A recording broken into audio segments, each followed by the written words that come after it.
ಆ ಪಾಚಿ ಕೂಡ ಒಳ್ಳೆ ರಕ್ತದ ಥರನೇ ಇದೆ. ಇಲ್ಲಿ ತೋರಿಸ್ತೀನಿ ನೋಡಿ, ಅಂತಹ ಪಾಚಿ ಸಹ ರಕ್ತದ ಥರನೇ ಇದೆ. ಬನ್ನಿ ಹೋಗಿ ಇವಾಗ ಜ್ವಾಲ ನರಸಿಂಹನ ದರ್ಶನ ಮಾಡೋಣ.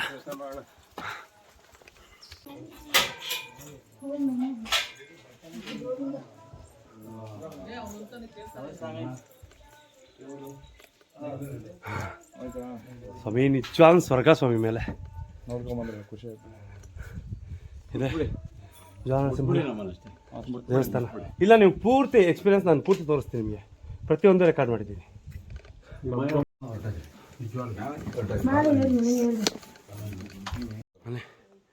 ಇಲ್ಲಿ ಜ್ವಾಲ ನರಸಿಂಹನ ದರ್ಶನ ಆಯಿತು.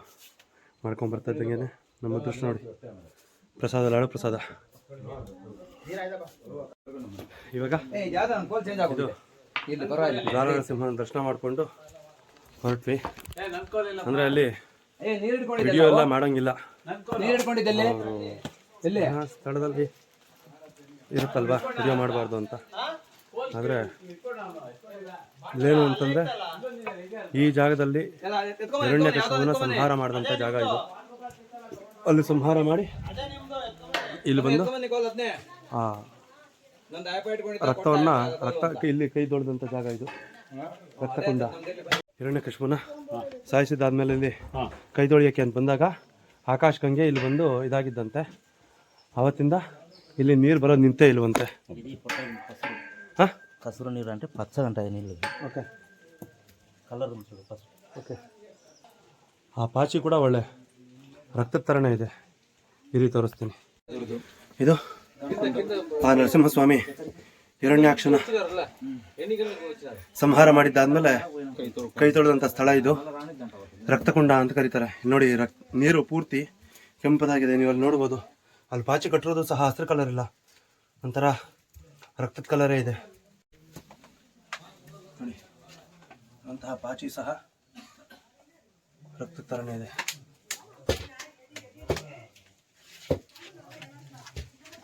ಈಗ ನಾವು ಇಲ್ಲಿಂದ ಇಳಿದೋಗಿ ಬಂದಂಥ ಜಾಗದಲ್ಲೇ ಹೀಗೆ ವರಾಹ ನರಸಿಂಹನನ್ನು ಮತ್ತು ಉಗ್ರ ನರಸಿಂಹನನ್ನು ನೋಡಿಕೊಂಡು ಮನೆಗೆ ಹೋಗುವಂಥದ್ದು.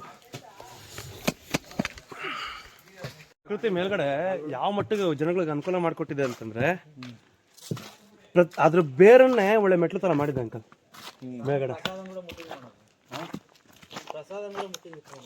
ಹಾಂ, ಅಷ್ಟು ಕಷ್ಟಪಟ್ಟು ನಾ ಭಗವಂತನ ಹತ್ರಕ್ಕೆ ಬಂದಿದ್ದಕ್ಕೂ ಪ್ರಸಾದ ಕೂಡ ಸಿಕ್ತು ನಮಗೆ.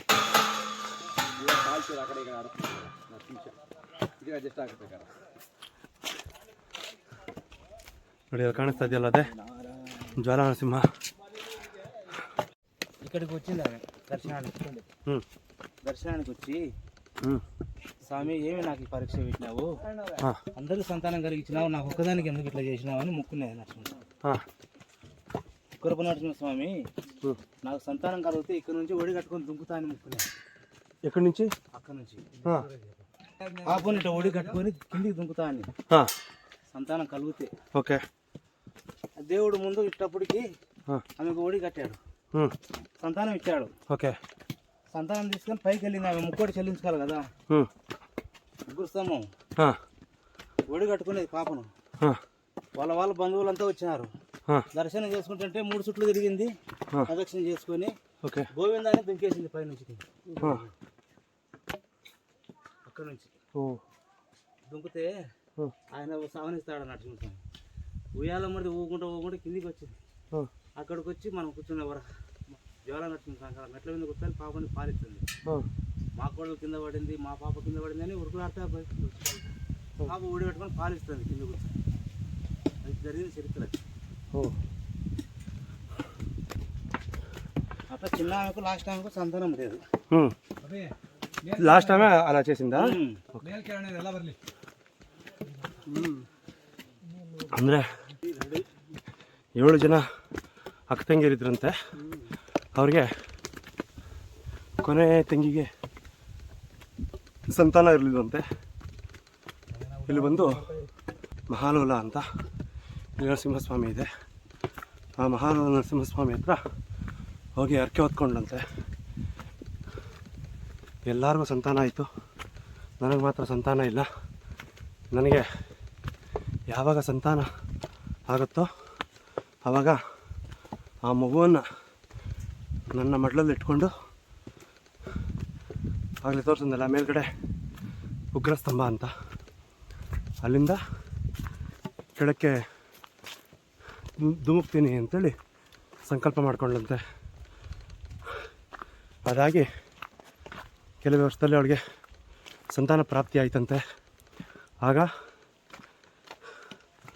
ಅವರ ಕುಟುಂಬ ಪೂರ್ತಿ ದರ್ಶನಕ್ಕೆ ಅಂತ ಹೋದಾಗ ಪ್ರದಕ್ಷಿಣೆ ಮಾಡ್ತಾ ಮಾಡ್ತಾ ಆ ಮಗುನ ತನ್ನ ಹೊಟ್ಟೆಗೆ ಕಟ್ಕೊಂಡು ಮೇಲಿಂದ ಧುಮುಕ್ಬಿಟ್ಲಂತೆ. ಆಗ ಅಲ್ಲಿದ್ದವರೆಲ್ಲ ಅಯ್ಯೋ ನನ್ನ ಸೊಸೆ ಕೆಳಗೆ ಬಿದ್ದೋದ್ಲಲ್ಲ, ಆ ಮಗುನ ಹೊಟ್ಟೋಯ್ತಲ್ಲ ಅಂತೇಳಿ ಹತ್ಕೊಂಡು ಕೆಳಗಡೆ ಬಂದ್ರಂತೆ. ಆ ನರಸಿಂಹನ ಅನುಗ್ರಹದಿಂದ ಅವಳು ಮೇಲಿಂದ ಪ್ರತಿಯೊಂದು ಮರನೂ ಉಯ್ಯಾಲೆ ಥರ ಆಗಿ ಅವಳು ಆಗಲೇ ಉಗ್ರ ನರಸಿಂಹ ಅಂತೇಳಿ ತೋರಿಸಿದ್ನಲ್ಲ, ಅಲ್ಲಿ ಬಂದು ಆ ಮಗುವಿಗೆ ಹಾಲು ಕುಡಿಸ್ತಾ ಇದ್ಲಂತೆ. ಅಂದರೆ ಮೇಲಿಂದ ಉಯ್ಯಾಲೆ ಥರ ಕರ್ಕೊಂಬಂದು ಅವಳನ್ನ ಉಗ್ರ ನರಸಿಂಹನ ಹತ್ರ ಬಿಡ್ತಂತೆ. ಅವಾಗ ಅವಳು ಅಲ್ಲಿ ಆ ಮಗುವಿಗೆ ಹಾಲು ಕುಡಿಸ್ತಾ ಕೂತಿದ್ಲಂತೆ. ಮೇಲಿಂದ ಅವ್ರ ಸಂಬಂಧಿಕರೆಲ್ಲ ಅಯ್ಯೋ ನನ್ನ ಸೊಸೆ ಬಿದ್ದೋದ್ಲಲ್ಲ ಅಂತ ಹತ್ಕೊಂಡು ಅಲ್ಲಿಂದ ಕೆಳಗೆ ಬರೋಷ್ಟಕ್ಕೆ ಇದನ್ನು ನೋಡಿ ಆ ಭಗವಂತನ ಅನುಗ್ರಹದಿಂದ ನಮ್ಮ ಕುಟುಂಬ ಉದ್ಧಾರ ಆಯಿತು ಅಂತೇಳಿ ಪೂಜೆ ಮಾಡ್ಕೊಂಡು ಹೋದ್ರಂತೆ. ಇದು ಇಲ್ಲಿನ ಪ್ರತೀತಿ. ಇಲ್ಲೂ ಅಷ್ಟೇ ತುಂಬ ಮೆಟ್ಲು ಹತ್ತಬೇಕು. ಮಳೆ ಇದೆ ದಾರಿಲ್ಲ ರಾವಲ್ನ? లేదు, మళ్ళీ రిటర్న్ వేరే దారి ఉంది. ಓಕೆ, ಹೋಗಲಿಕ್ಕೆ ನಮ್ಗೆ ಬೇರೆ ದಾರಿ ಇದೆಯಂತೆ. ಅಲ್ಲಿ ನಾವು ವರಾಹ ನರಸಿಂಹ ನೋಡಿಕೊಂಡು ಉಗ್ರ ನರಸಿಂಹ ನೋಡಿಕೊಂಡು ಹಂಗೆ ಮನೆಗೆ ಹೊರಡೋಣ. ನೋಡಿ ಇಲ್ಲಿ ಮೇಲ್ಗಡೆ ಬೆಟ್ಟ ಕಾಣಿಸ್ತಾ ಇದೆಯಲ್ಲ, ಇಲ್ಲಿ ದೊಡ್ಡ ದೊಡ್ಡ ಬೆಟ್ಟದ ಜನಗಳು ಕಟ್ಟುತ್ತಂತೆ. ಅವರು ಇಲ್ಲಿ ಕೆಳಗಡೆಯಿಂದ ಆ ಬೆಟ್ಟದ ಜನಿಗೆ ಬಾಣ ಹೊಡಿತಾರಂತೆ. ಆ ಬಾಣ ಹೊಡೆದಿದ್ದು ಆ ಜೇನು ತಗಲಿ ಮೇಲ್ಗಡೆಯಿಂದ ಜೇನು ಸೋರುತ್ತಲ್ಲ, ಅದನ್ನು ಕೆಳಗಡೆ ಶೇಖರಣೆ ಮಾಡ್ತಾರಂತೆ. ಇಲ್ಲಿನ ಕಾಡಿ ಜನ ನೋಡಿ ಎಷ್ಟು ದೊಡ್ಡದಾಗಿದೆ ಬೆಟ್ಟ ಇದು.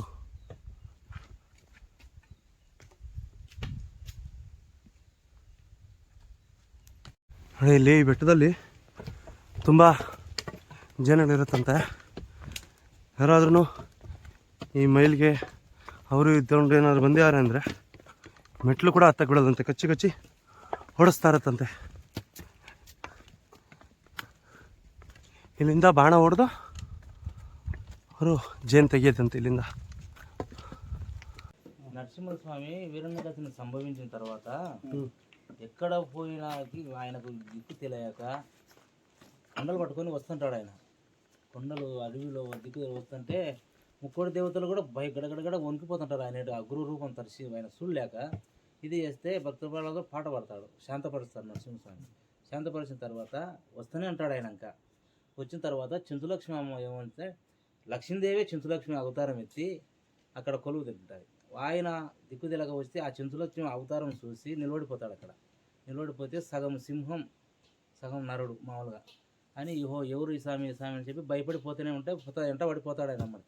పోయిన తర్వాత చింతులక్ష్మి పాట పడుతుంది. ఒక పాట చెట్టు లెక్క గలవాలని పాట ఉంది ఒకటి. అంటే ఇది పాట మామూలుగా చరిత్రలో లేదు, అది కాకపోతే కై కట్టినాడు అనమాట. అది ఆయన ఇంకా లక్ష్మీదేవికి భయపడి ఇక్కడ గృహలో వచ్చి దాచుకుంటాడు. నన్ను ఏముంటుందో అమ్మవారు అని చెప్పి భయపడి దాచుకుంటే కనుక్కుంటుంది లక్ష్మీదేవి వచ్చి. కనుక్కొని తీసుకెళ్ళి అక్కడ కొలువు పెడతారు. అది గృహ అవన్నీ దాచుకునేది.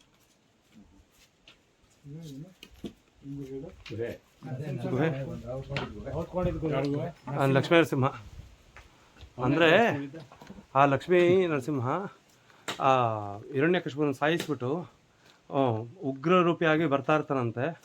ಆ ದೇವಾನ ದೇವತೆಗಳೆಲ್ಲ ಎದುರ್ಕೊಂಡು ಓಡೋಗ್ತಾರಂತೆ. ಆವಾಗ ಆ ಲಕ್ಷ್ಮೀದೇವಿ ಚಿಂತಲಕ್ಷ್ಮಿ ಅಂತಂದ್ಬಿಟ್ಟು ಒಂದು ರೂಪ ತಾಳಿ ಅಲ್ಲಿ ಕೆಳಗಡೆ ಇದು ಮಾಡ್ತಾಳಂತೆ. ಆ ಲಕ್ಷ್ಮೀನೂ ಸಹ ಈತ ಹಿಂಬಾಲಿಸಿದಾಗ ಅವಳು ಸ್ತೋತ್ರವನ್ನು ಮಾಡ್ತಾ ಆ ಮಹಾಲಕ್ಷ್ಮಿನೇ ಲಕ್ಷ್ಮೀ ನರಸಿಂಹ ಹಿಂದೆ ಬೀಳ್ತಾಳಂತೆ. ಆವಾಗ ಆ ಲಕ್ಷ್ಮೀ ನರಸಿಂಹ ಭಯಪಟ್ಟು ಓಡಿ ಬಂದು ಬಚ್ಚಿಕೊಂಡಂಥ ಗುಹೆ ಅಂತ ಇದು. ನನ್ನೇ ಹಿಂಬಾಲಿಸ್ತಾ ಇದ್ದಾಳಲ್ಲ ಅಂತ ಹೇಳ್ಬಿಟ್ಟು ಬಂದು ಬಚ್ಚಿಕೊಂಡಂಥ ಗುಹೆ ಅಂತ ಇದು. ನೋಡಿ ಅಲ್ಲಿಂದ ಜ್ವಾಲಾನರಸಿಂಹ ಮುಗಿಸ್ಕೊಂಡು ಮಹಾಲೋಲ ನರಸಿಂಹಸ್ವಾಮಿ ದೇವಸ್ಥಾನ ಹತ್ರಕ್ಕೆ ಬಂದಿದ್ದೀವಿ. ನೋಡಿ ಹಿಂದೆ ಕಾಣಿಸ್ತಾ ಇದೆಯಲ್ಲ, ಇದೇ ಮಹಾಲೋಲ ನರಸಿಂಹಸ್ವಾಮಿ ದೇವಸ್ಥಾನ. ಇಲ್ಲಿ ನರಸಿಂಹಸ್ವಾಮಿ ಮಾಲೆ ಹಾಕ್ತಾರಲ್ಲ, ಇಡೀ ಕರ್ನೂಲು ಡಿಸ್ಟಿಕ್ಕಲ್ಲಿ ಎಷ್ಟು ಜನ ಮಾಲೆ ಹಾಕ್ತಾರೋ ಅಷ್ಟು ಜನ ಸಹ ಮಾಲೆ ವಿಸರ್ಜನೆ ಮಾಡಲಿಕ್ಕೆ ಬರುವಂಥ ಜಾಗ ಇದಂತೆ. ನೋಡಿ ಇಲ್ಲಿ ಅವತ್ತಿನ ದಿವಸ ನರಸಿಂಹಸ್ವಾಮಿ ಹೋಮ ಎಲ್ಲ ಮುಗಿಸ್ಕೊಂಡು ಇಲ್ಲಿ ಮಾಲೆ ವಿಸರ್ಜನೆ ಮಾಡೋದಂತೆ. ಅಂದರೆ ಹೋಮ ಎಲ್ಲ ಮುಗಿಸ್ಕೊಂಡು ಇಲ್ಲಿ ಮಾಲೆ ವಿಸರ್ಜನೆ ಮಾಡೋದಂತೆ. ನೋಡಿ ನಿಮ್ಗೆ ಕಾಣಿಸ್ತಾ ಇದೆಯಲ್ಲ, ಇದೆ ಇದು ನರಸಿಂಹಸ್ವಾಮಿ ಮಾಲೆ ಹಾಕ್ತಾರಂತಲ್ಲ ಅಂಕಲ್, ಅವತ್ತಿನ ಈ ಮಾಲೆ ವಿಸರ್ಜನೆ ಮಾಡ್ತಾರಲ್ಲ ಆವಾಗ ಇಲ್ಲಿ ಹೋಮ ಅದು ಮಾಡಿ ಇಲ್ಲಿ ಬಂದು ಮಾಲೆ ವಿಸರ್ಜನೆ ಮಾಡೋದಂತೆ. ಇಡೀ ಕರ್ನೂಲು ಜಿಲ್ಲೆಯಲ್ಲಿ ಎಷ್ಟು ಜನ ಭಕ್ತಾದಿಗಳಿದ್ದಾರೋ, ಎಷ್ಟು ಜನ ನರಸಿಂಹ ಮಾಲೆ ಹಾಕ್ತಾರೋ ಆ ನರಸಿಂಹ ಮಾಲೆ ಹಾಕ್ತಾರಲ್ಲ ಇಲ್ಲಿಗೆ ಅಂತ ವಿಸರ್ಜನೆ ಬರುವಂಥದ್ದು.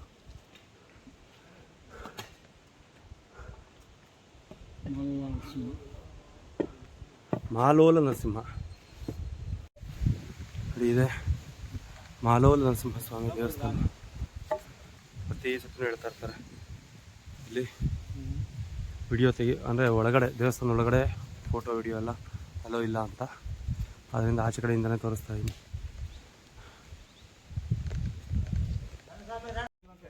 ಇದು ಮಾಲೋಲ ಮಹಾಲಕ್ಷ್ಮಿ ಲಕ್ಷ್ಮೀ ನರಸಿಂಹಸ್ವಾಮಿ ದರ್ಶನ ಮಾಡಿಕೊಂಡು ಈಗ ಹೊರಟಿದ್ದೀವಿ.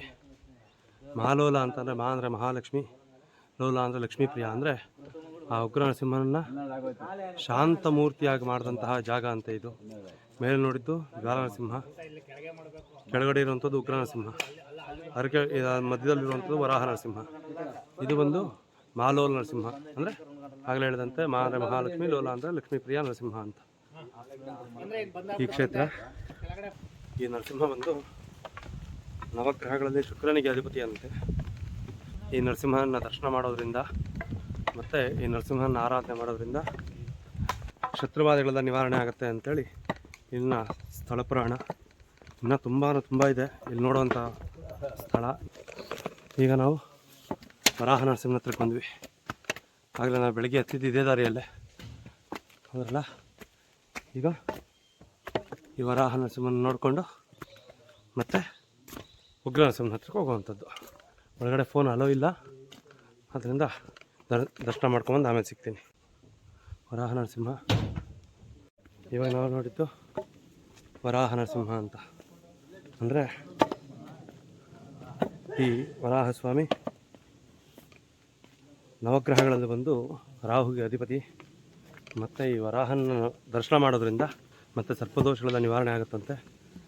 ಮತ್ತು ಈ ವರಾಹನ ದರ್ಶನ ಮಾಡೋದ್ರಿಂದ ನಮಗೇನಾದರೂ ಸಹ ಭೂಮಿಗೆ ಸಂಬಂಧಪಟ್ಟಂತಹ ದೋಷಗಳಿದ್ದರೆ ಎಲ್ಲ ನಿವಾರಣೆ ಆಗಿ ನಮಗೆ ಮನಃಶಾಂತಿಯನ್ನು ಕೊಟ್ಟು ಆ ಭಗವಂತ ಕಾಪಾಡ್ತಾನಂತೆ ಅಂತ ಮಹಾನುಭಾವ ನಮಗೆ ಮಹಾಲಕ್ಷ್ಮಿ ಸಮೇತನಾಗಿ, ಅಂದರೆ ಆ ಭೂಮಿಯನ್ನು ತನ್ನ ಮುಖದ ಮೇಲೆ ಎತ್ಕೊಂಡು ಇಲ್ಲಿ ವರಾಹ ನರಸಿಂಹಸ್ವಾಮಿಯಾಗಿ ಇದ್ದಾನೆ ಅಂತ.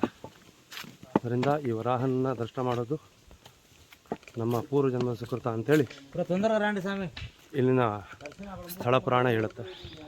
ಬನ್ನಿ ನಾವು ಈಗ ಮತ್ತೆ ಉಗ್ರ ನರಸಿಂಹನ ನೋಡಿಕೊಂಡು ಹಾಗೆ ಕೆಳಗಡೆ ಹೊರಡೋಣ.